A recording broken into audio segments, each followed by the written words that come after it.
The grand chamber of the Galactic Council stretched for miles beneath a dome of pure energy. 2,000 species sat in their assigned seats, arranged in careful circles that showed their importance. The inner circle held the powerful ones. The outer circles held everyone else.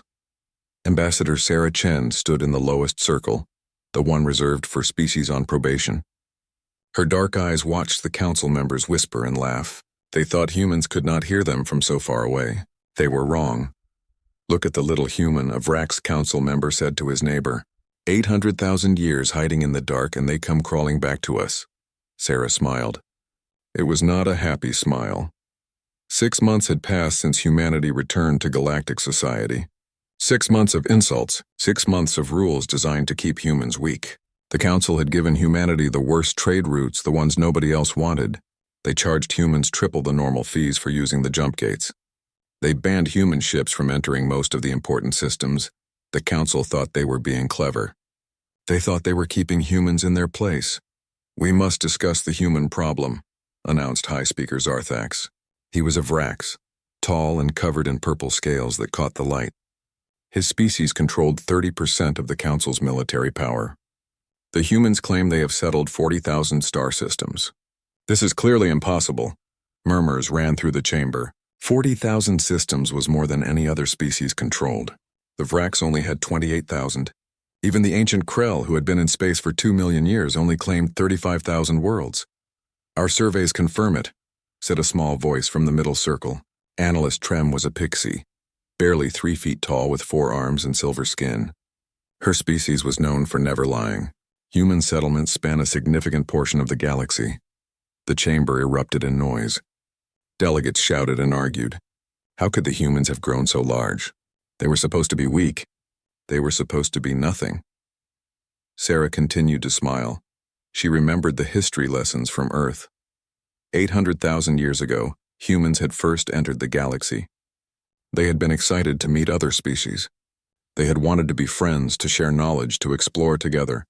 Then they learned about the caste system. The council divided all species into levels. Level 1 species had full rights. Level 5 species had almost no rights. Level 6 species were slaves. Humans had been placed at level 3. Not terrible, but not good. They could trade, but with restrictions. They could speak, but only when allowed. The problem started when humans saw the slaves. The council used level 6 species for dangerous work, mining in toxic atmospheres, building stations near black holes, fighting in wars as disposable soldiers. Humanity had been horrified. They spoke out in the council. They demanded the slaves be freed. They refused to use slave labor in their own colonies. The council had laughed at them. "This is how the galaxy works," the ancient species said. "The strong rule. The weak serve. This is natural law."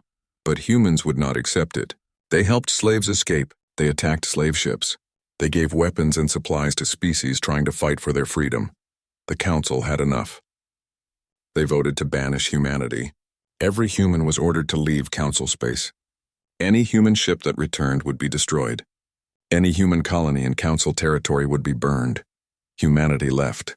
800,000 years ago, they vanished into the dark parts of the galaxy, where the council did not go.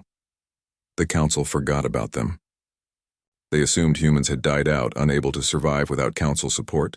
They assumed wrong. Sarah watched the High Speaker call for order. The chamber slowly grew quiet. "Regardless of how many systems the humans claim," Zarthax said, "they will follow council law. All new species must start at level 3. All trade must follow standard regulations. Any violation will result in immediate consequences." He looked directly at Sarah when he said, "Consequences." It was a threat. Sarah pressed a button on her console. A hologram appeared in the center of the chamber. It showed a beautiful planet with blue oceans and green continents. 3 moons orbited it. "This is Sanctuary," Sarah said. Her voice was calm and clear. "A human colony world. Population 4 million. They mine rare minerals and ship them to other human systems." "Why are you showing us this?" demanded Zarthax. "Because you are going to attack it," Sarah said simply. The chamber went silent, completely silent. "I have intercepted communications from the Vrax military," Sarah continued. The hologram changed, showing coded messages. "In 3 days, a Vrax fleet will arrive at Sanctuary. They will claim they are conducting a police action to verify human population claims. They will attempt to seize the colony and use it as an example to frighten humanity into submission. Zarthax's scales turned dark purple with rage. You dare spy on the Council? You dare accuse the Vrax Empire of military action without proof? I have all the proof I need, Sarah said. She was still smiling. I am simply giving you advance notice. When your fleet arrives at Sanctuary, there will be consequences. Not for humanity. For you. You threaten us? Zarthax roared. You are nothing. Your species was cast out like garbage. We allowed you to return only because we are merciful. One word from me and the entire council will vote to banish you again. Sarah looked at him. Her smile never wavered. High Speaker, she said softly. You made a mistake 800,000 years ago. You taught us that we could not trust you. You taught us that the galaxy was dangerous. You taught us that power was the only thing that mattered. She paused. The chamber was so quiet you could hear breathing. So we listened. We learned. For 800,000 years, we did nothing but prepare for the day we would return. We prepared for the day when the Council would try to crush us again. Sarah touched her console. The hologram changed again. It showed a star map of the entire galaxy. 40,000 points of light glowed in human territory. Every one of those worlds is ready, Sarah said. Every one of those worlds is watching. Every one of those worlds is waiting to see what you will do. Waiting for what? Asked Analyst Trem quietly. Sarah finally stopped smiling. Waiting to see if the Council has changed. Waiting to see if you learned anything in 800,000 years. Waiting to see if you have become wise, or if you are still the same species who thought slavery was acceptable. She looked around the chamber, meeting the eyes of delegates from hundreds of species. Send your fleet to Sanctuary, she said. Find out what humanity became while you sat here and pretended the galaxy was yours. Find out what happens when you push a species into the dark and give them 800,000 years to think about revenge. Sarah closed her hologram. She walked toward the exit. No one tried to stop her. As she left the chamber, she heard the arguing begin again. Some species demanded humanity be banished immediately. Others counseled caution. A few suggested maybe they should try to make peace. Sarah knew what would happen. She knew the Vrax. They were proud. They were arrogant. They could not back down now. Not in front of the entire council. They would send their fleet to Sanctuary and then they would understand. Sarah reached her ship and sent a single coded message to Human Command. They took the bait. Operation Awakening is go. Admiral Krath stood on the bridge of his flagship, the Dominant Will. Behind him, 999 Vrax warships hung in formation. It was the largest fleet the Vrax Empire had assembled in 10,000 years. We are approaching the human colony world, his tactical officer reported. They call it Sanctuary. No response to our hails, Krath smiled. Humans were cowards. They knew they could not fight the Vrax and had probably run away already. Begin scanning for life signs, Krath ordered. Prepare drop troops. We will occupy the colony and claim it for the Empire. Let the humans see what happens when they insult the Council. The fleet dropped out of faster-than-light travel. Sanctuary appeared on the view screens. It looked peaceful. 3 moons, blue oceans, cities that glittered in the sunlight, sir, the tactical officer said slowly. I am not detecting any humans. What? The cities are empty. No life signs. No ships in orbit. No activity at all. They evacuated. Krath felt anger burn in his chest. The humans had run away. They had known the fleet was coming. That Ambassador Chen had warned them. Fine, Krath said. We will destroy the cities. Send a message to the Council. Tell them we have secured the system and eliminated the human presence. Sir, I am detecting movement on the surface. Krath looked at the screen. The cities were moving. Not the people in the cities. The cities themselves. Buildings slid apart on hidden rails. Streets split open. Structures that looked like apartment towers rotated, revealing weapon barrels the size of starships. Parks transformed into missile silos. The beautiful domed city centers opened like flowers, and inside were cannons that could crack a moon in half. Battle stations, Krath screamed. Evasive action. Return fire. The planet opened fire. It was not like any battle Krath had ever seen. The planet did not fire a few weapons at a time. It fired everything at once. Thousands of cannons, millions of missiles, energy beams that turned space bright white. The Vrax fleet tried to respond. They fired their weapons. They raised their shields. They maneuvered their ships, it did not matter. The first wave of fire destroyed 300 Virac ships in 8 seconds. The second wave destroyed 400 more. The third wave hunted down the survivors as they tried to escape. Krath watched his fleet die. He watched ships he had served on for decades turn into expanding clouds of gas. He watched his people burn. The dominant will's shields failed. A missile struck the bridge. The last thing Krath saw was fire.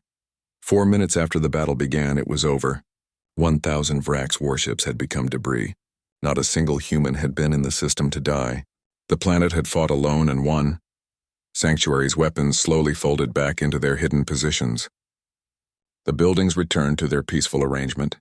To anyone arriving now, it would look like a normal colony world, like nothing had happened at all.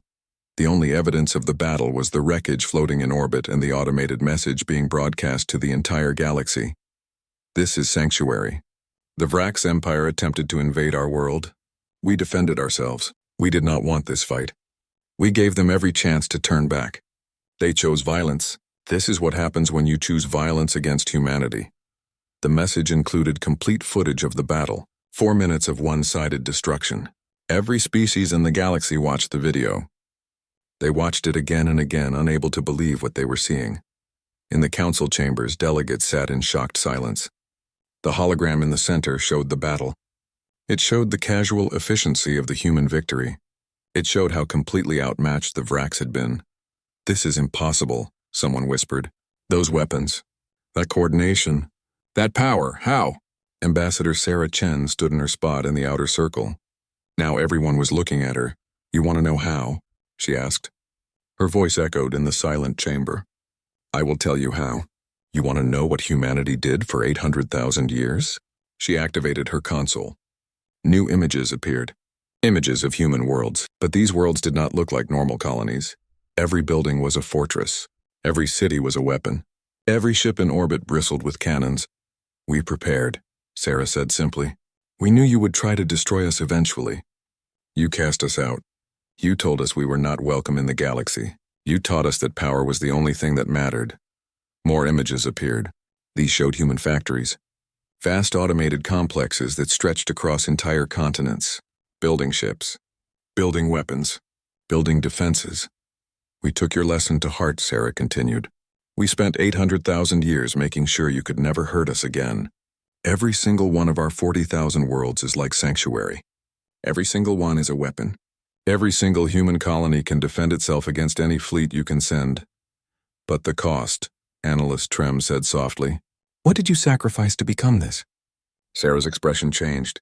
For the first time, she looked sad. "Everything," she said quietly. "We sacrificed art because we needed to build weapons. We sacrificed music because we needed to train soldiers. We sacrificed peace because we needed to prepare for war. Every human child is taught combat before they learn to read. Every human adult serves in the military. We have no poets. We have no dancers. We have no dreamers." She looked around the chamber. "We became a species of soldiers because you gave us no choice. You taught us that the galaxy was cruel. You proved it when you allowed slavery. You confirmed it when you banished us." The chamber remained silent. Many delegates would not meet Sarah's eyes. "But we never forgot why we were cast out," Sarah said. Her voice grew stronger. "We were banished because we defended those who could not defend themselves.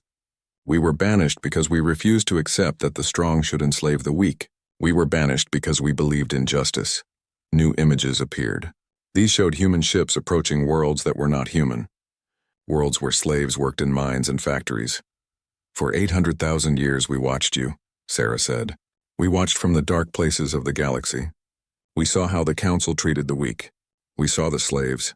We saw the suffering. We judged you." "You spied on us for 800,000 years?" demanded High Speaker Zarthax. His voice shook. "Yes," Sarah said flatly. "Every council meeting. Every trade agreement. Every military action. We watched it all. We recorded it all. We judged it all. And we found the council guilty." She paused. 3 species have already asked for human protection. The Pixies, the Loren, the Kai. They came to us in secret and asked us to help them escape Vrax control. We said yes. Zarthax stood up, his scales dark with rage. "You dare interfere with council matters? You dare take species under your protection without permission?" Sarah looked at him. Her expression was cold. "We do not need your permission to do what is right. You taught us that 800,000 years ago. You taught us that the Council does not care about right and wrong, only about power." She touched her console one last time. The images changed to show 3 human fleets moving through space. Those fleets are moving to the Pixie, Lauren, and Kai home systems right now. They will arrive in 6 hours. When they arrive, those species will be under human protection. Any attack on them will be considered an attack on humanity. "This is an act of war," Sarthak shouted. "Yes," Sarah agreed. "It is, so you need to make a choice, High Speaker. All of you need to make a choice." She looked around the chamber at 2,000 species. "You can accept that the galaxy is changing. You can accept that humanity is not going to follow your rules. You can accept that we will protect those who need protection whether you like it or not." "Or?" asked Analyst Trem. Sarah's smile returned. It was not a nice smile. "Or you can try to stop us. Send your fleets. Send your armies. Try to destroy humanity before we destroy you." She walked toward the exit again. "You have 1 Earth week to decide. Choose wisely." Intelligence Officer Mira crept through the human station.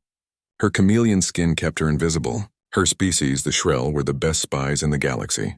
The Council had sent her to discover human secrets. She was starting to regret accepting this mission. The station orbited a human colony world called New Terra. It looked like a normal trading station from the outside. Ships came and went. Goods were exchanged. Everything seemed peaceful. But Mira had been inside for 3 days now and she was terrified. The first thing she noticed was the children. Human children went to school like any other species. But their lessons were different. Very different.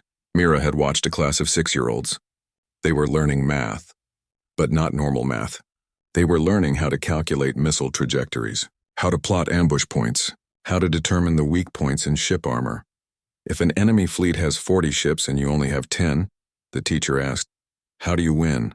A small girl raised her hand. "You don't fight them in open space. You lead them into an asteroid field where their numbers don't matter. Then you use the asteroids as cover and destroy them one at a time." "Excellent," the teacher said, smiling. Mira had felt sick. The second thing she noticed was the adults. Every human she saw was physically perfect. Tall, strong, fast. They moved with the grace of trained soldiers. Because they were all trained soldiers, she watched humans in a park. They appeared to be having a picnic. Families playing with children. Couples holding hands. Old people feeding birds. Then an alarm sounded. Just a drill, but the entire park transformed in seconds. The families ran to designated positions. The old people revealed hidden weapons. The children formed defensive perimeters. In 20 seconds, the peaceful park had become a military unit ready for battle. Then the drill ended and everyone went back to their picnics like nothing happened. The third thing Mira noticed was the technology. She had managed to hack into a human computer terminal. What she found made her hands shake. Humans had cured death. Not slowed aging. Not extended life. Actually cured death. Their consciousness could be transferred to new bodies.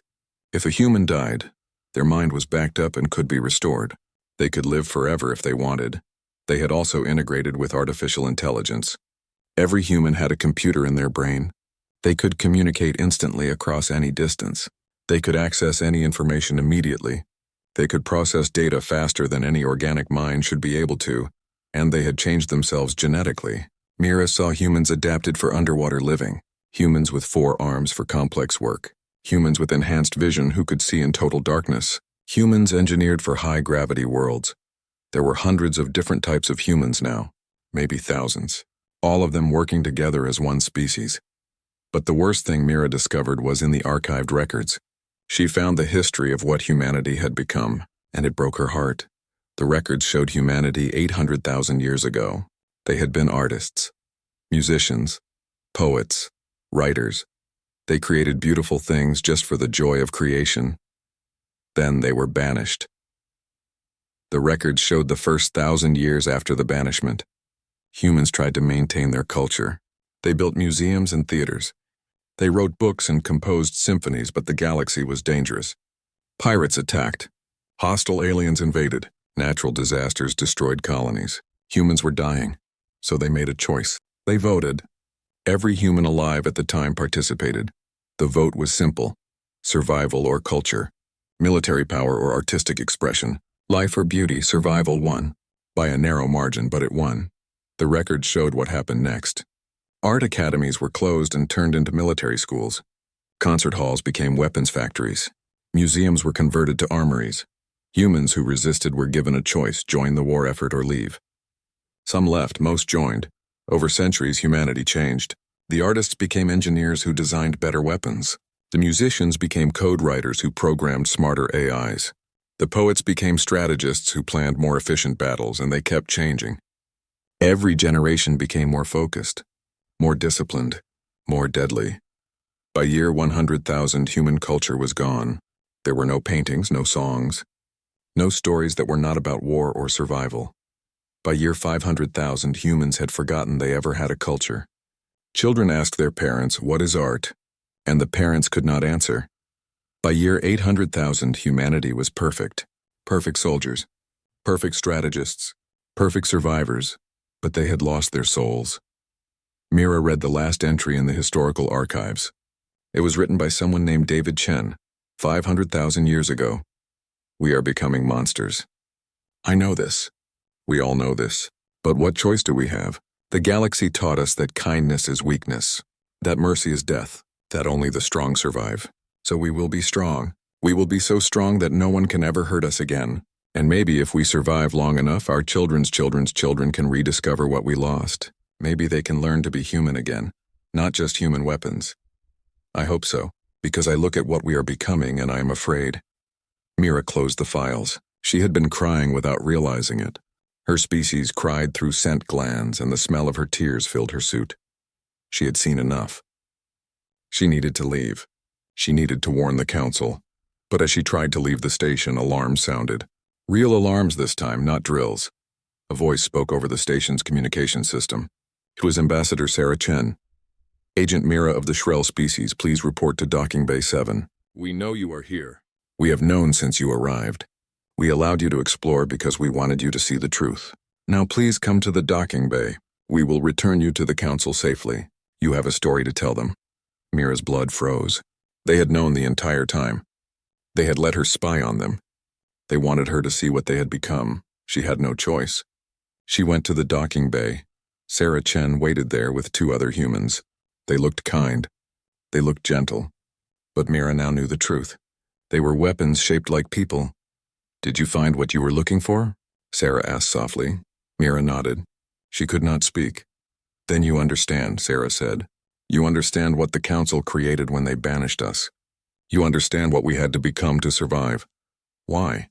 Mira whispered. "Why did you let me see all of that?" "Because the council needs to understand what is coming," Sarah said. "They need to know that we are not bluffing. We are not posturing. We are not trying to scare them." She stepped closer to Mira. "We are trying to save them. From themselves. From their own cruelty. From the galaxy they created." "I do not understand," Mira said. 800,000 years ago you threw us out for defending the weak," Sarah explained. "You told us that the strong should rule. That the weak should serve. That this was natural law." She paused. "We learned your lesson too well. We became the strongest species in the galaxy. And now we are going to use that strength exactly the way you told us not to. We are going to defend the weak. We are going to free the slaves. We are going to change the galaxy whether the council likes it or not." Sarah gestured to a small ship. "Go back to the council. Tell them what you saw. Tell them what we became. Tell them that we are not their enemies. But we are not their friends either. We are their judgment." Mira boarded the ship. As it left the station, she looked back at New Terra. A beautiful world full of terrible, wonderful, tragic people who had sacrificed everything to survive.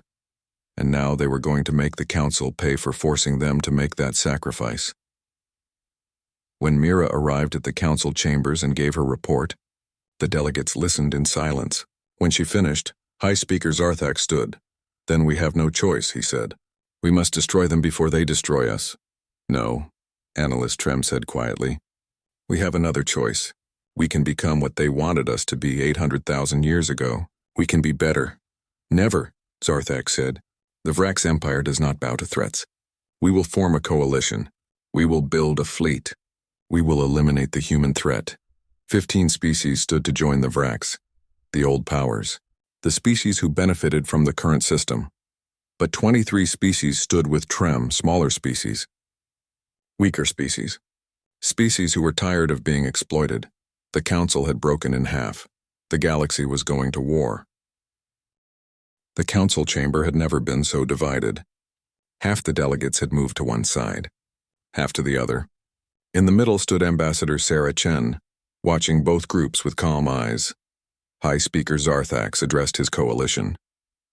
15 species, 60,000 worlds, the largest military forces in the galaxy. The humans have declared war on the council itself, Zarthax announced. They steal our member species. They threaten our sovereignty. They destroy our fleets. This cannot stand. Analyst Trem spoke for her coalition. 23 species, 30,000 worlds, smaller but not weak. The humans have declared war on injustice, Trem countered.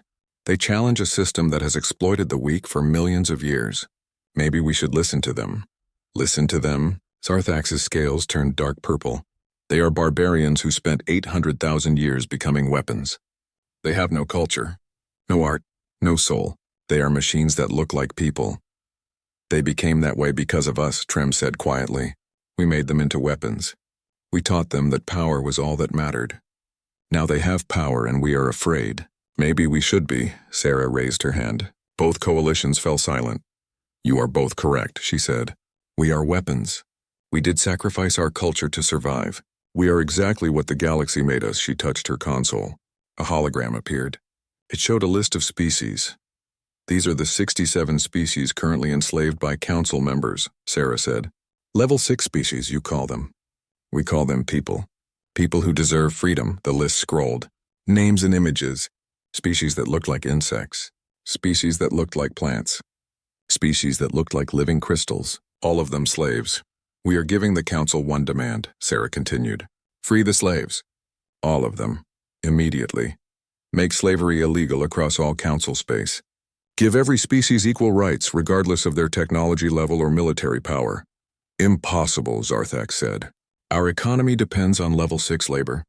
Our industries would collapse. Our civilization would fail. Then let it fail, Sarah said simply. Your civilization is built on suffering. It deserves to fail. And if we refuse? Zarthax asked. Sarah's expression did not change. Then we will free them ourselves. We will enter your space. We will destroy every slave facility. We will give weapons and ships to every enslaved species. We will burn your civilization down if that is what it takes. That is a declaration of war, Zarthax said. Yes, Sarah agreed. It is. We are declaring war on slavery, on exploitation, on the idea that the strong have the right to enslave the weak. We are declaring war on everything the council has become. She paused.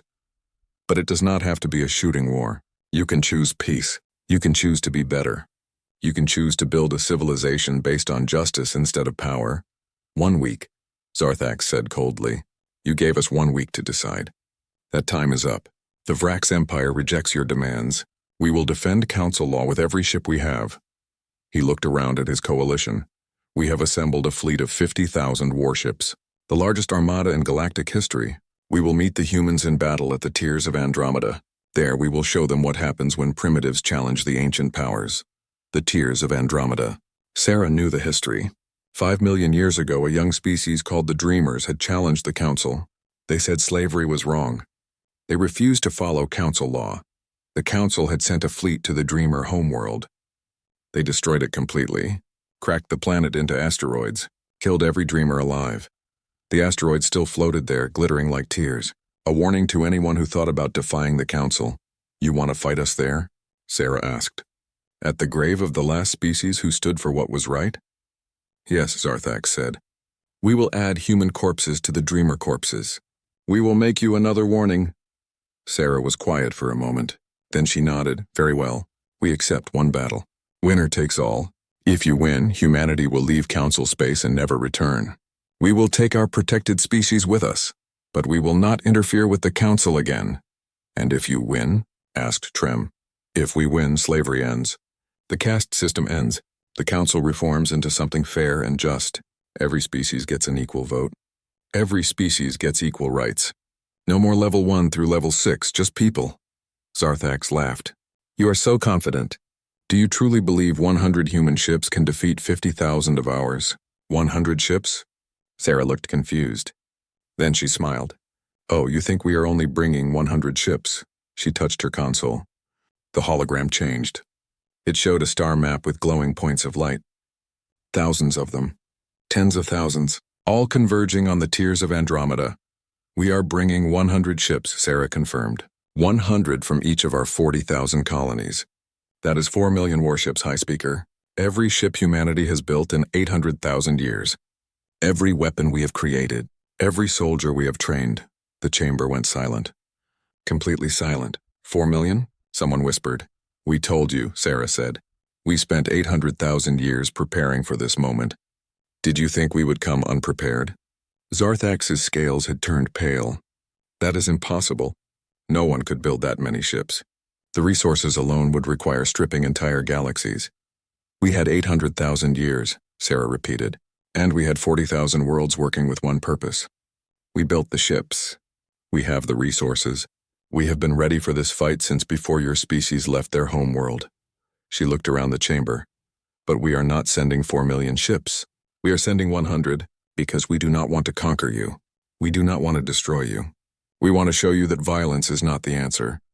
How will 100 ships defeat 50,000? Asked Trem. You will see, Sarah said. We want the galaxy to see what we have become, what we can do, and why you should choose peace over war. She walked toward the exit. The battle will begin in 3 days. We will broadcast it to every species in the galaxy. Every world will watch. Every person will see. And then the galaxy will decide what kind of future it wants. Sarah paused at the door. I will tell you one more thing. One secret we have kept for 800,000 years. Something that will change everything. Every delegate leaned forward. We achieved technological singularity 600,000 years ago, Sarah said quietly. We merged with our AIs. We transcended physical limitations. We became something new. Something beyond organic life or artificial intelligence. We became post-human. She turned to face them. Every human you have met is choosing to appear human. Choosing to limit themselves. Choosing to interact with you as equals even though we surpassed you millennia ago. We did this because we wanted to give you a chance. A chance to evolve. A chance to be better. Why? Trem asked. Because we remember what it was like to be human, Sarah said. We remember art and music and poetry. We remember love and joy and hope. We gave all of that up to survive, but we never forgot it existed. And we want the galaxy to have those things. All species, not just the powerful ones. She smiled sadly. That is why we are doing this. Not for revenge. Not for power. For the dream of a galaxy where everyone can create beauty instead of weapons. Where everyone can explore and learn instead of conquer and enslave.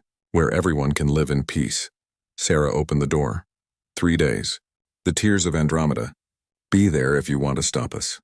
Or stay home if you want to join us in building something better. She left. In the chamber, delegates from 2 coalitions looked at each other. Some with determination, some with doubt, some with fear. High Speaker Zarthax stood tall. The Vrax do not fear humans. We will be at the tiers of Andromeda. We will show them that the old ways are still the strongest ways. But in his heart, for the first time in his long life, Zarthax felt afraid. 3 days later, the fleets began to arrive. The tiers of Andromeda system filled with warships. 50,000 vessels from the Council Coalition, each one a masterpiece of military engineering. Each one crewed by the best soldiers in the galaxy, and facing them, 100 human ships. Small, simple, almost primitive-looking compared to the massive Council dreadnoughts. Every screen in the galaxy showed the standoff. Billions of beings watched, holding their breath, waiting to see what would happen when the most powerful force in galactic history met the species that had been preparing for 800,000 years. The battle was about to begin. High Speaker Zarthax watched the tactical display from his command ship. 50,000 council vessels in perfect formation. 100 human ships scattered across the system like lost children. They are not even in formation, his tactical officer said. They are just floating there. This will be easier than we thought. Zarthax was not so sure. He remembered Sanctuary. He remembered 4 minutes of destruction. He remembered how completely the Vrax fleet had been annihilated. But this was different. This was the combined might of the galaxy's greatest powers. Surely humanity could not defeat them all. All ships, Zarthax commanded. Weapons hot. Prepare to fire on my mark. Throughout the system, 50,000 warships charged their weapons. Enough firepower to destroy entire solar systems. Enough to crack planets. Enough to burn stars. The 100 human ships did nothing. They just waited. On Earth, Ambassador Sarah Chen sat in a simple chair, watching the same tactical display. Around her stood the Human Command Council. 12 individuals who looked like ordinary people, but were actually merged consciousnesses of millions of human minds working as one. They are about to fire, one council member observed. Let them, Sarah said quietly. In the tears of Andromeda, Zarthax gave the order. Fire. 50,000 ships unleashed their weapons simultaneously. The space between the fleets turned white with energy. Missiles by the millions, beams that could cut through anything, explosives that could vaporize cities. All of it struck the 100 human ships at the same moment. The galaxy held its breath. The light faded. The 100 human ships floated undamaged. Not even scratched. The most powerful attack in galactic history had done nothing to them. Impossible, Zarthax whispered. One of the human ships moved. Not fast, just a gentle drift toward the council fleet. As it moved, it changed. The hull seemed to ripple like water. The shape flowed into something new, something the council had never seen before. The ship opened. That was the only way to describe it. It opened like a flower, like an eye, like a door to somewhere else, and from inside came light, pure white light that filled the system.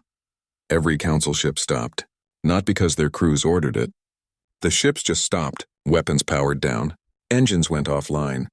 Life support systems maintained, but everything else ceased functioning. In his command chair, Zarthax tried to move. He could not. His body would not respond. He could see.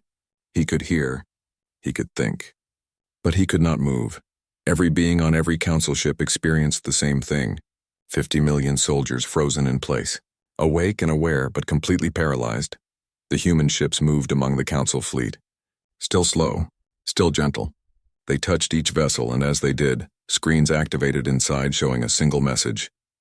You are not in danger. You are not injured. You are simply unable to harm anyone right now. Please watch. Please listen. Please understand. Sarah Chen's face appeared on every screen in the system, on every screen in the galaxy. Billions of beings watched her as she began to speak. 800,000 years ago, my ancestors were banished from the council. They were told they were wrong to defend the weak. They were told that power was the only thing that mattered. They were told to leave and never return. Her expression was sad but determined. They left. They went into the dark parts of the galaxy. They faced dangers you cannot imagine. They nearly went extinct a dozen times. They fought wars against hostile aliens, against rogue AIs, against the universe itself. Images appeared behind her. Humans struggling through centuries of hardship. Worlds burning. Ships destroyed. People dying. They could have become bitter. They could have planned revenge. They could have spent 800,000 years dreaming of the day they would destroy the council. The images changed, showed humans building, creating, learning. But they did not. Because even though you rejected them, they never rejected what they believed. They never stopped believing that the strong should protect the weak. That justice matters more than power. That mercy is not weakness, Sarah paused. So they prepared, not to destroy you, to save you, from yourselves. The frozen crews watched, unable to look away. 600,000 years ago, we achieved technological singularity. We merged with artificial intelligence. We transcended the limitations of organic life. We became something new, something that could reshape matter with thought, something that could manipulate energy directly, something that could do things you still consider impossible. She gestured, and the image behind her showed the truth. Human ships that were not really ships. They were masses of controlled energy, consciousness given form, technology so advanced it looked like magic. We could have come back then. We could have swept across the galaxy in days. We could have destroyed the council without effort, made you extinct, burned every world that ever allowed slavery. But we did not. Do you know why? Silence. The entire galaxy waited for her answer. Because that would make us no different than you. If we used our power to destroy those weaker than us, we would become exactly what we hated. We would prove that you were right. That power is all that matters. Sarah leaned forward, looking directly into the camera. So instead we waited. We watched. We gave you 800,000 years to become better, to evolve, to learn. We hoped that eventually you would realize slavery was wrong, that exploitation was wrong, that the strong should help the weak, not abuse them. But you did not learn. You continued. Generation after generation, species after species, billions of beings enslaved, trillions suffering, and you called it natural law. Her voice grew harder. We are done waiting.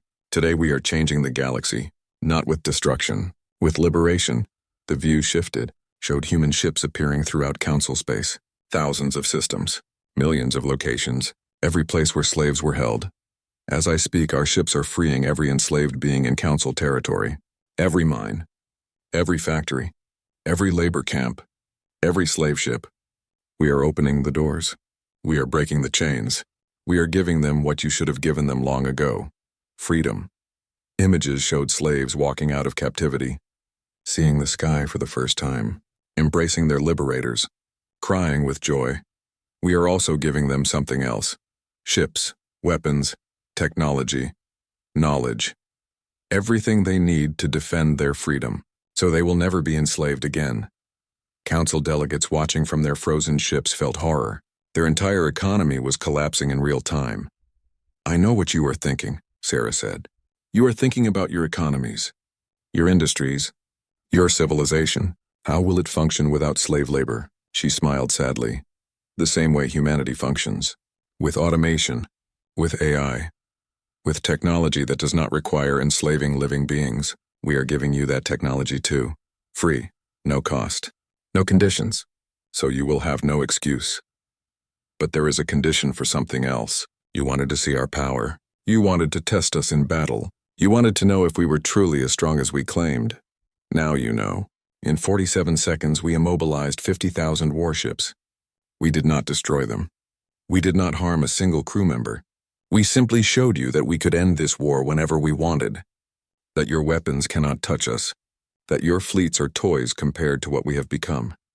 Sarah's expression grew more serious. So now you must choose. The same choice we gave you before, but now you understand the stakes. You can accept the new galaxy. A galaxy where slavery is illegal, where all species have equal rights, where the council serves justice instead of power. Or you can fight us. Try to maintain the old ways. Try to reclaim your slaves. Try to stop us. She leaned back. But understand this. If you choose to fight, you will lose. We will not kill you. We will not destroy your worlds. We will simply remove your ability to harm others. Your weapons will never fire again. Your warships will become passenger vessels. Your military power will simply cease to exist. That is our mercy. We will not destroy you, but we will not allow you to continue as you were. The images behind her changed one final time. Showed a vision of the future. Species working together as equals. Worlds free from slavery. Art and science flourishing. Peace spreading across the galaxy. This is what we want. What we have always wanted. A galaxy where everyone can thrive. Where the strong lift up the weak instead of stepping on them. Where technology creates beauty instead of weapons. Where every being has value regardless of their power. Sarah stood. The choice is yours. Build this future with us, or stand aside while we build it without you. The transmission ended. Throughout the system, the paralysis began to fade. Crews could move again. Ships could maneuver again. Weapons could be controlled again, but no one fired. No one moved. High Speaker Zarthak sat in his command chair staring at his tactical display. He could give the order to continue the battle. His ships would respond, but what was the point? The humans had proven they could end the fight whenever they wanted. They had shown mercy when they could have shown destruction. For the first time in his long life, Zarthax felt ashamed. He opened a communication channel to all council ships. "Stand down," he said quietly. "The battle is over. We have lost, not lost the fight, lost the right to fight." 10 years later, the galaxy was transformed. The council still existed, but it was different. Every species had equal representation. Slavery was not just illegal, but unthinkable.